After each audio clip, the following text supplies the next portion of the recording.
Assalamualaikum dear viewers. Welcome to our YouTube channel. Online classes and tutor tricks. Kindly subscribe our channel and press the bell icon. Welcome dear students.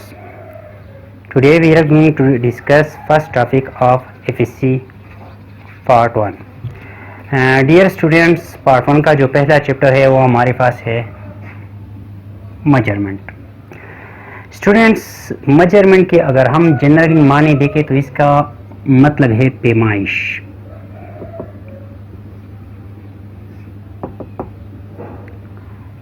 अब अगर हम measurement को define करना चाहते तो हम किस तरह डिफाइन करेंगे? स्टूडेंट्स, एक एग्जांपल लेते हैं, उस एग्जांपल के बाद इस डेफिनेशन पे आते हैं. फॉर एग्जांपल अगर आप एक मार्केट चले जाए और वहां आपको जरूरत है 5 kg शुगर का. आप 5 kg शुगर लेना चाहते हैं. डियर स्टूडेंट, जो शॉपकीपर है वो आपको 5 kg किस तरह देगा? वो शुगर को एक 5 kg स्टैंडर्ड के साथ कंपेयर करेगा बाय अ बैलेंस.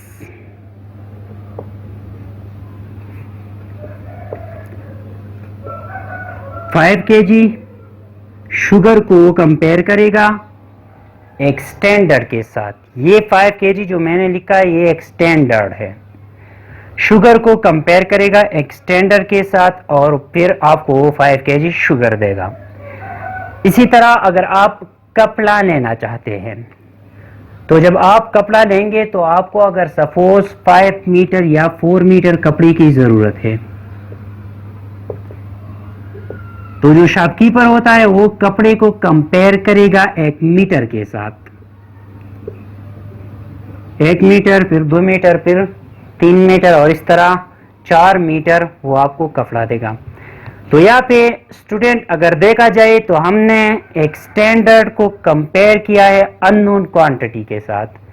शुगर हमारे पास था लेकिन हमें मालूम नहीं था कि ये कितना है. ओवरऑल से हमने निकालना है. ओवरऑल हमें पता नहीं है कि शुगर कितना है. तो ये हमारे पास अननोन हो गया, अननोन क्वांटिटी. और यहाँ पे जो 5 kg है ये हमारे पास नॉन क्वांटिटी है या इसको हम स्टैंडर्ड भी कहते हैं. डियर स्टूडेंट्स, तो यहाँ पे मेजरमेंट हम इस तरह डिफाइन कर सकते हैं कि ये एक कंपैरिजन टेक्निक्स है.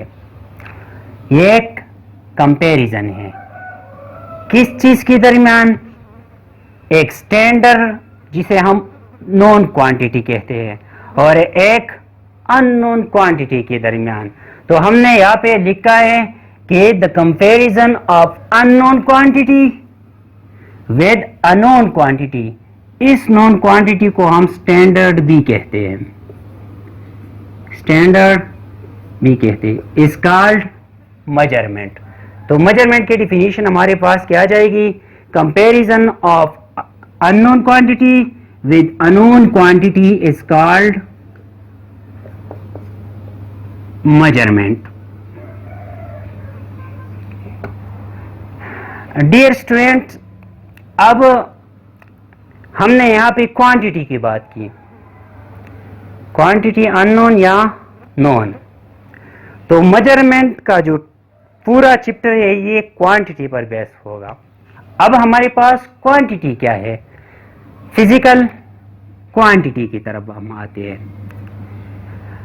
डियर स्टूडेंट्स, फिजिकल क्वांटिटी का मतलब है हर वो चीज जिसे हम मेजर कर सके. मेजरमेंट और फिजिकल क्वांटिटी एक दूसरे के साथ इंटर कनेक्टेड है. जब हम मेजरमेंट पर पढ़ेंगे तो वहां पे फिजिकल क्वांटिटी जरूर पढ़ेंगे. इसी तरह अगर हम फिजिकल क्वांटिटी की बात करेंगे तो मेजरमेंट पर भी जरूर बात होगी. तो फिजिकल क्वांटिटी हम किसे कहते हैं? Everything that can be measured. या हम इस तरह लिख सकते हैं all measurable quantities, all measurable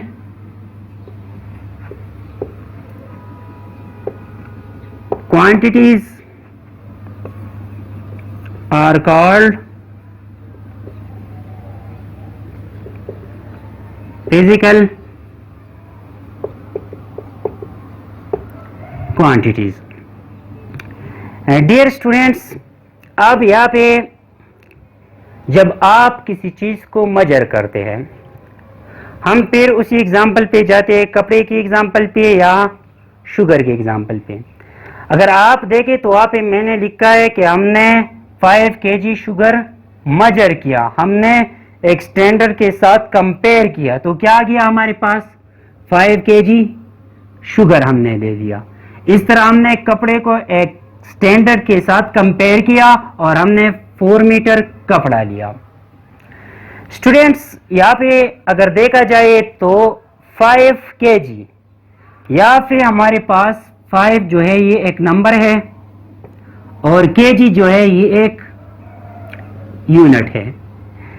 similarly यहाँ पे 4 एक नंबर है और मीटर जो है एक यूनिट है। अब हमारे पास यूनिट क्या होता है? यूनिट एक स्टैंडर्ड है जिसके साथ हम चीजों को कंपेयर करते हैं।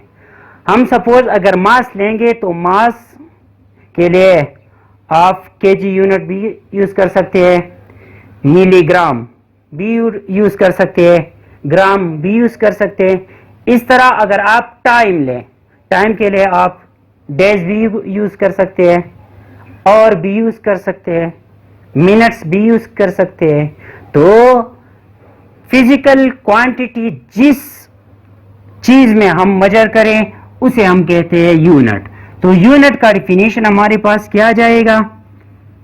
The standard with which things are compared. यहाँ पे हमने शुगर को कंपेयर किया केजी के साथ, 1 kg रख लिया, दूसरा केजी रख लिया, तीसरा केजी रख लिया। इसी तरह हमने कपड़े को कंपेयर किया है मीटर्स के साथ, तो यहाँ पे यूनिट मीटर है। तो हम क्या कह सकते हैं कि the standard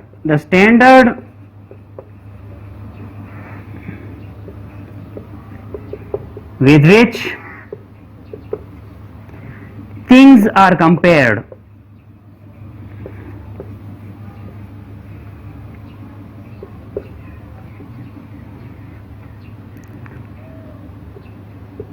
is called unit। अब स्टूडेंट्स यहाँ पे अगर आप देखें, मैंने पहली भी बात की कि यहाँ पे एक नंबर है और यूनिट है, नंबर है और यूनिट है। इस नंबर और यूनिट की कॉम्बिनेशन को हम कहते हैं मैग्नीट्यूड। तो जब फिजिकल क्वांटिटी होगी तो उसकी मैग्नीट्यूड भी होगी। क्यों? जब आप किसी चीज को मेजर करते हैं तो आप कहते हैं ये 5 kg आ गया, ये 5 सेकंड आ गया, ये 5 मीटर आ गया, ये 5 केल्विन आ गया, टेम्परेचर का जो यूनिट है। तो हमारे पास फिजिकल क्वांटिटी जो हम एक्सप्रेस करते हैं वो इन टर्म ऑफ मैग्नीट्यूड करते हैं। It is expressed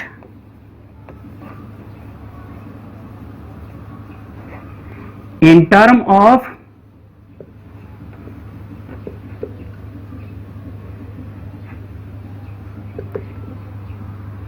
magnitude. और मैग्नीट्यूड क्या होता है? वो हमारे पास a number with proper unit. Proper unit का मतलब ये है कि अगर लेंथ आप मेजर करना चाहते हैं तो लेंथ का यूनिट लगाना है। ये नहीं है कि सपोज यहाँ पे ये हमारा लेंथ है और हम कहें कि ये लेंथ कितना है, ये लेंथ हमारे पास 5 kg है। kg is not an appropriate unit for length. Proper unit for length is meter, inches, second, metre, inches, centimetre, kilometre. ये हमारे पास लेंथ के लिए प्रॉपर यूनिट्स है। तो मैंने यहाँ पे मैग्नीट्यूड की डिफिनेशन कर लिखी है, अ number with proper unit is called magnitude. A number with proper unit is called this magnitude. Students, इससे पहले हमने फिजिकल क्वांटिटी पढ़ी और अब हमारे पास जो है फिजिकल क्वांटिटीज की टाइप्स है। फिजिकल क्वांटिटी की बेसिक जो हमारे पास दो टाइप्स है, एक है बेस फिजिकल क्वांटिटी और दूसरा जो हमारे पास है derived physical quantities. Students, base physical quantity हम उसको कहते हैं, बेस अगर आप देखा जाए तो बुनियाद को कहते हैं, हम बेस कहते हैं बुनियाद को। तो बेस का मतलब ये क्या है, बेस क्वांटिटीज की बुनियादी हमारे पास कुछ क्वांटिटीज है जिससे दूसरी जो क्वांटिटीज है वो निकले हैं। अगर आप सपोज करें कि हमारे पास एरिया जो है वो लेंथ मल्टीप्लाई बाय लेंथ से निकला है, तो लेंथ जो है वो हमारे पास बेस क्वांटिटी है और जो एरिया है वो हमारे पास डिराइव्ड क्वांटिटी है। तो यहाँ पे साइंटिस्ट ने सजेस्ट किया है कि हमारे पास जो बेस क्वांटिटी है वो हमारे पास 7 है। ये मैंने वो टेबल में शो की हुई है, ये इसकी यूनिट है।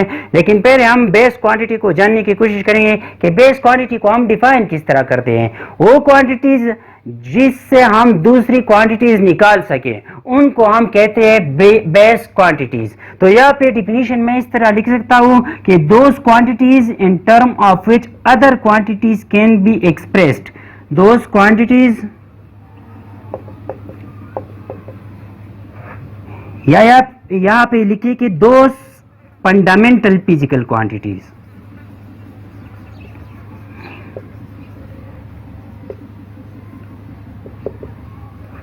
Those fundamental physical quantities from which other physical quantities are derived.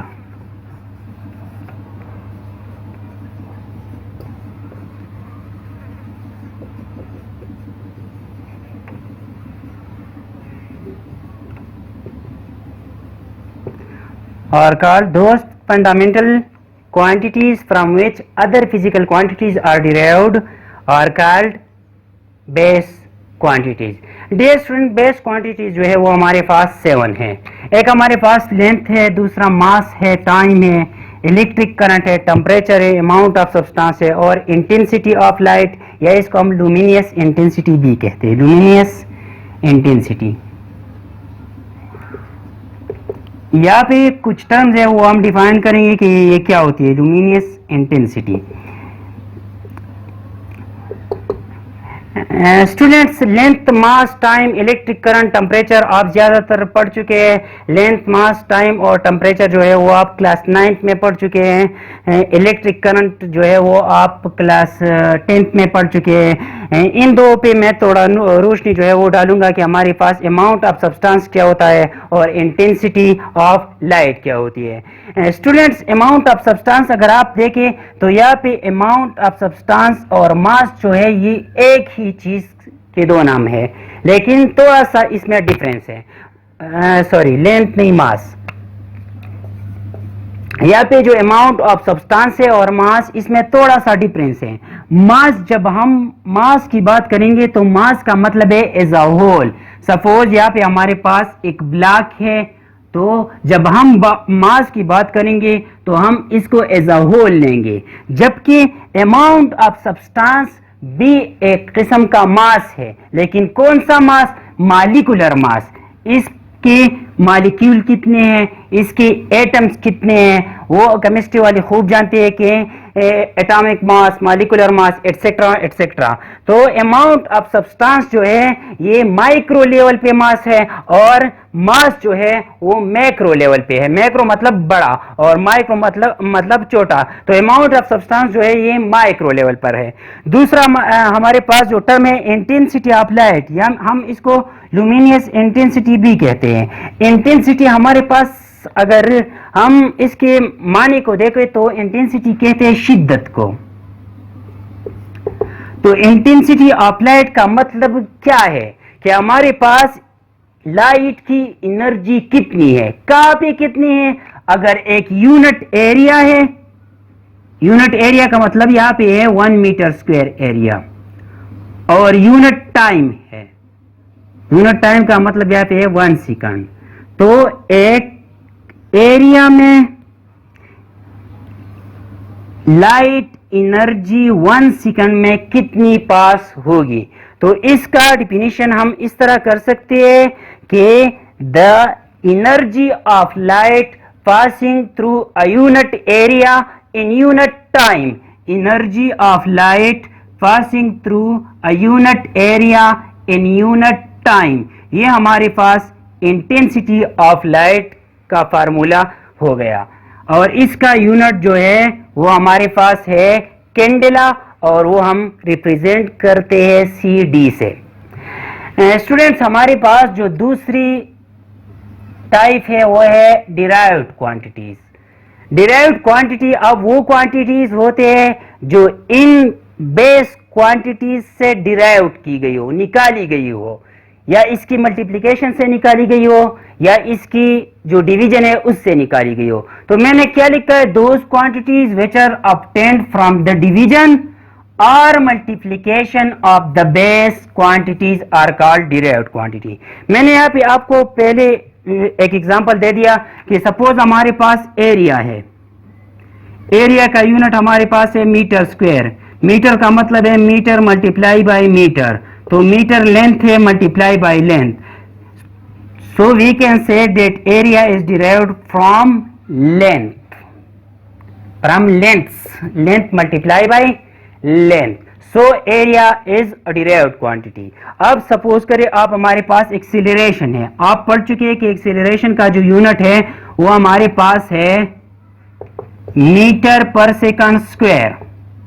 Metre हमारे पास यहाँ पे अगर आप देखें तो यूनिट है लेंथ का, सेकंड जो है वो यूनिट है, सेकंड जो यूनिट है वो है टाइम का, तो length divide by time square. तो यहाँ पे length divide by time square को हम टाइम मल्टीप्लाई बाय टाइम लिख सकते हैं। तो यहाँ पे एक्सीलरेशन भी डिराइव किया गया है बेस क्वांटिटीज से। कौन से बेस क्वांटिटीज, एक लेंथ है और टाइम है, इनसे डिराइव की गई है। डियर स्टूडेंट्स, ये था आज का जो हमारा लेक्चर था। इंशाल्लाह कल नेक्स्ट लेक्चर पढ़ेंगे। तब तक के लिए अपना ख्याल रखिए। शुक्रिया।